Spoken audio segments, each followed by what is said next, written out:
Did you ever think when you were a kid hanging around with the Pelicans in Louisiana, watching how they interact with each other, that you'd be honored tonight for all your efforts for Wild Aid?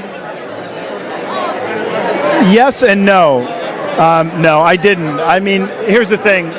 I'm very grateful for the upbringing in the Southeast, because it's such a delicate ecosystem that you're forced to learn at a very young age that there's a very specific balance of mankind. Let me rephrase that. Not mankind, humankind. Mankind always freaks me out a little bit because there's also women here.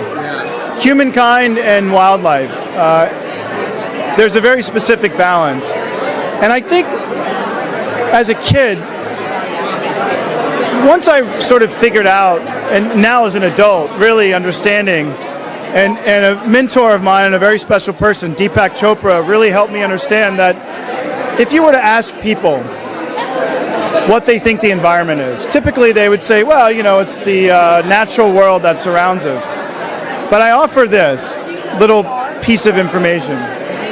If you can imagine, if you look at the world and you look at its inhabitants, we're not actually separate from the environment. We're the exact same biological process. If you look at the trees, trees are a carbon copy of a human lung, from the leaves to the roots. Look in the oceans. There are carbon copies of human lungs that are coral, carbon copies of human brains that are coral. And if you spend enough time down there, you recognize the similarities, and it's frightening. So if you can imagine that the trees of the world are the lungs of the world, that the oceans, rivers, and lake systems of the world are the cardiovascular systems carrying all the vital nutrients to the organism, then once you think about if you cut all the trees, you're cutting out the lungs, the organism can't breathe. If you pollute and destroy and dam all the water systems, the organism doesn't get all the vital nutrients it needs, and therefore it starts to what? It starts to shut down.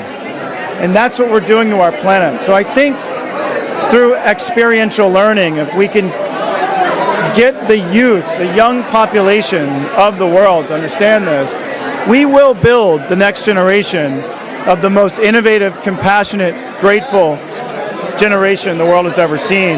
And the problems that we now face they'll be non-existent. Well, people are like, I don't like sharks, they're nasty creatures, but guess what? They affect the entire ocean. You know, we're all endangered because of just that one thing. You know, it's so funny. I honestly think, even though there's so many of us, I think the most endangered species on the planet are humans. When you look at shark fin soup, or you look at sharks, people are scared of sharks. They're big, scary creatures. They're absolutely vital to the balance of that big, giant, beautiful blue thing that we rely on. And I had an amazing experience 2 years ago.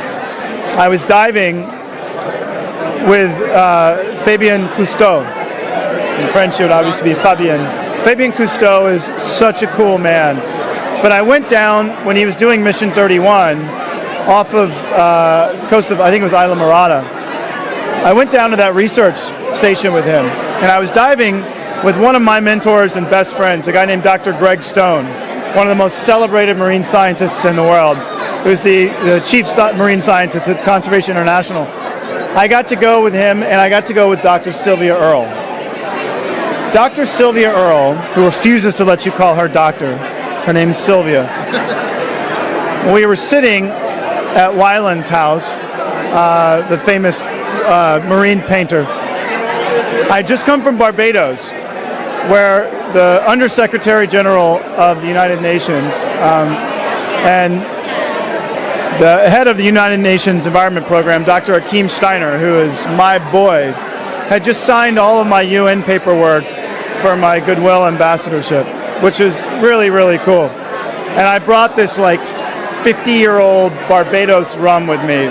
And I was sitting there with Greg Stone and Sylvia Earle at like 1 o'clock in the morning after arriving. And we were going diving the next morning, and we're sipping this rum, and we're talking about the future of the Great Blue. And Sylvia grabbed me and she says, Ian, without blue, there is no green. Without the ocean, the world ceases to exist. Period. So if we wipe out everything in the ocean, we're done. Without blue, there is no you.